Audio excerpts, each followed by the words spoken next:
I couldn't sleep. I couldn't lie down at night. I had to sit up in bed at night in order to be able to breathe. I would go to CIGNA and they would tell me I had bronchitis and just give me medicine and send me home. No matter what kind of medicine they gave me, I just didn't get better. Then the CIGNA director called me up and she told me that there was nothing wrong with me at all. I got out a phone book and I called the doctor, and I was really distraught by this time. It was 9 o'clock at night, and I guess he could hear the pain and the terror in my voice, and he met me there, and I came with my film and my CAT scan, and he just put it in. It took exactly 30 seconds. He told me, you have cancer, and he said, the reason CIGNA didn't want to give you your records is they've known right way back for years that you had cancer, and they're not going to treat you.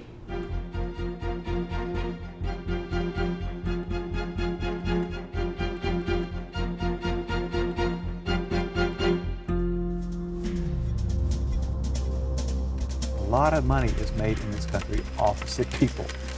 I understand why these folks are fighting health care reform. The CEO of CIGNA, Ed Hanway, the annual revenue, $19.1 billion, $292 million in net income. His salary, $12.2 million. The reason I left CIGNA was because toward the end of my career, I was able to see how insurance companies maximize profits by denying claims, denying care essentially, and by dumping the sick. It's all for the purpose of maximizing profits and enhancing shareholder value for Wall Street investors. Sometimes people will forget that they had acne at some point during the past and not disclose that. And then later on, the insurance company can use that as a reason to cancel their insurance. Another way that insurance companies maximize their profits is by denying coverage or denying a claim. Natalie Sarkeesian had been suffering from leukemia since she was 14. She died yesterday at the age of 17. The family plans to sue because the company twice denied their daughter a liver transplant. CIGNA Health Corporation literally, maliciously killed her. We had full coverage, and guess what? CIGNA gave her zero chance to live, not even 1%. Deny, deny, deny. Why? One of the things that investors and analysts look at is something called a medical loss ratio.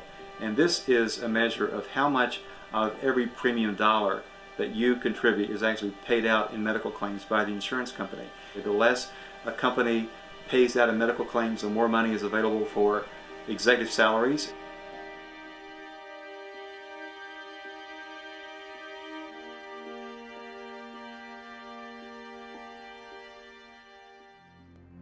We've been married for 11 years.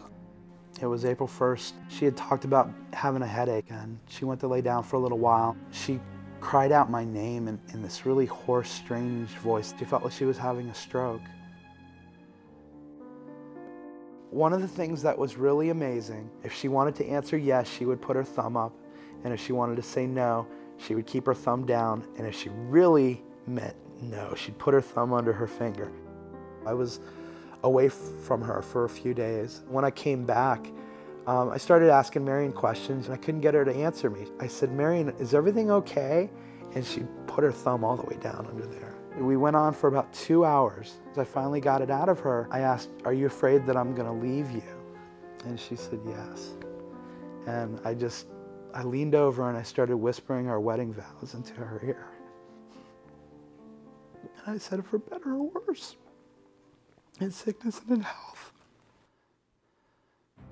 The case manager at the nursing home called me in and was really upset, and she said CIGNA is wanting to discontinue therapy with her. The doctors called and appeals were denied. It has been a day in and day out fight. Every talk that I've had with them, it's been how can we wiggle off this hook? By denying, the company can save quite a bit of money. So there's constant pressure on these executives to deny care or dump the sick just to make sure that there's enough money left over to maximize profits. Is there a way to generate financial momentum and business momentum in the health insurance business? We have had good success this year in doing that. Our membership's up about 5% in that overall flat market. We're taking market share, and it has to be profitable growth, so that's key as well. Great homes, great lifestyle. But there's a price that people are paying for your lifestyle, Mr. Hanway. I wonder how many people there were like me who had to suffer to pay for all that.